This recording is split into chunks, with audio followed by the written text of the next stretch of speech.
C'est ça le problème. Le cœur du problème, c'est qu'Ahmad Shar ne dispose aucun paradigme pour gérer la diversité, à part la répression.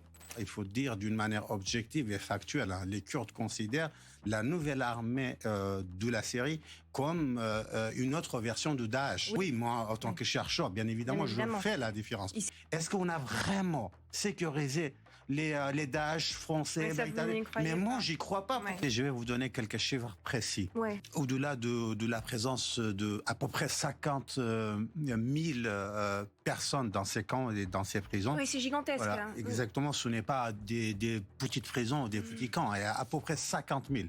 Parmi les 50 000, nous avons 9 000 combattants aguerris. C'est des vrais combattants du Daesh, hein, prêts à s'engager au combat.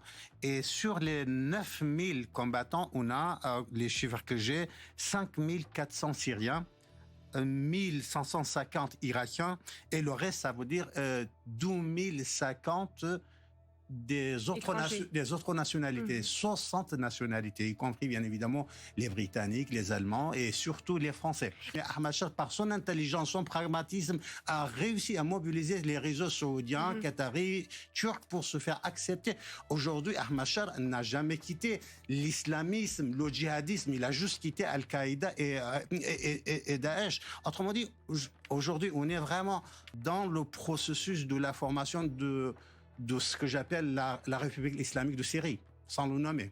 Mon vrai problème, c'est sa base. C'est la base sociale, c'est la base militaire, c'est la base militante. Autour de lui, comme je dis, il y avait 500 groupes ultra radicalisés. Qui a massacré les Alaouites? 1800 personnes. Donc aujourd'hui, l'emprisonné et son gardien partagent le même passé et la même idéologie, même si en termes d'organisationnel, ils sont là. Ouais. Et donc je dis pas demain ils vont ouvrir la porte pour qu'ils sortent tous. Mais je dis le risque est vraiment là. Le risque est très très sérieux. Les Kurdes ne peuvent pas avoir à eux seuls un projet pour les territoires arabes. C'est à l'ensemble des Syriens d'avoir, c'est au gouvernement, aux Alaouites, aux Arabes, Sunnites, et aux Druzes d'avoir un projet. Si on demande aux Kurdes l'impossible, de toute façon n'est pas possible.